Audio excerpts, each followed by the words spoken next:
Group പോരും തർക്കങ്ങളും മുറുകുന്നതിനിടെ KPCCയുടെ 37ാമത് പ്രസിഡന്റായി സണ്ണി ജോസഫ് ചുമതലയേറ്റു.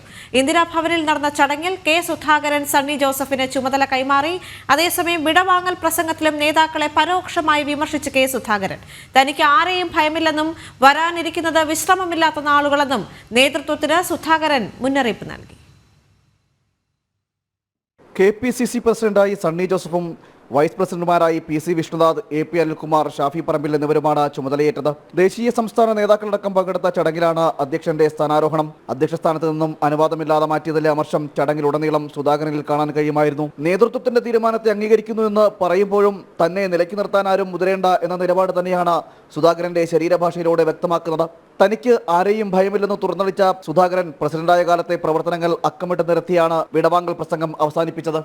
ഞാൻ അധ്യക്ഷനായിരുന്ന കാലയളവിൽ നിയമസഭാ തദ്ദേശ സ്ഥാപനങ്ങളിലേക്ക് നടന്ന എല്ലാ തിരഞ്ഞെടുപ്പിലും മികച്ച വിജയം നേടാൻ നമുക്ക് സാധിച്ചിരുന്നു. നിങ്ങൾ അധ്വാനിച്ചു, കഷ്ടപ്പെട്ട്, വിയർപ്പൊഴുക്കി, ജനങ്ങളുടെ മുമ്പിൽ കൈകൂപ്പി വോട്ട് വാങ്ങി ആ നിലയിലേക്ക് കോൺഗ്രസിനെ എത്തിക്കാൻ നിങ്ങൾക്ക് സാധിച്ചു. അതിന് നിങ്ങളോടൊപ്പം നിൽക്കാൻ എനിക്ക് സാധിച്ചു എന്നത് എൻ്റെ രാഷ്ട്രീയ പ്രവർത്തനത്തിൽ ചാരിതാർത്ഥ്യത്തിൻ്റെ കാലഘട്ടമാണ് എന്ന് പറയാതിരിക്കാൻ എനിക്ക് നിർവാഹമില്ല. സുധാകരനിൽ നിന്ന് ചുമതലയേറ്റ ശേഷം സണ്ണി ജോസഫ് നടത്തിയ പ്രസംഗവും പ്രവർത്തകർക്ക് നിരാശയാണ് സമ്മാനിച്ചത്. AICC നേതൃത്വത്തിനും പ്രവർത്തകർക്കും നന്ദി പറഞ്ഞതൊഴിച്ചാൽ രാഷ്ട്രീയ പ്രാധാന്യ വിഷയങ്ങളൊന്നും പരാമർശിക്കാതെയാണ് സണ്ണി ജോസഫ് പ്രസംഗം അവസാനിപ്പിച്ചത്. മലയോരത്ത് നിന്ന് ആദ്യമായിട്ട് കേരളത്തിലെ കോൺഗ്രസിന് ഒരു പ്രസിഡന്റ് ഉണ്ടാകുന്നു. എന്നെ ഞാനാക്കിയ, എന്നെ ഈ കാര്യത്തിൽ എന്നെ പ്രോത്സാഹിപ്പിച്ച, എന്നെ അംഗീകരിച്ച, എന്നെ നിയമിച്ച അഖിലേന്ത്യാ കോൺഗ്രസ് കമ്മിറ്റിയോടും കേരളത്തിലെ മുഴുവൻ നേതാക്കന്മാരോടും സഹപ്രവർത്തകരോടും എനിക്കുള്ള നന്ദി ഞാൻ അറിയിക്കുകയാണ്.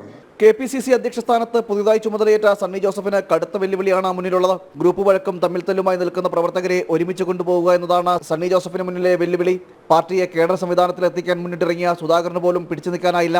വരാനിരിക്കുന്നത് തദ്ദേശ സ്വയംഭരണ നിയമസഭാ തെരഞ്ഞെടുപ്പാണ്. ഈ സാഹചര്യത്തിൽ പ്രവർത്തകരെ ഒന്നിച്ചു നിർത്തി പാർട്ടിയെ വിജയിപ്പിക്കുക എന്നത് സണ്ണി ജോസഫിനെ സംബന്ധിച്ചിടത്തോളം അഗ്നിപരീക്ഷയായി മാറും. ജനം, തിരുവനന്തപുരം.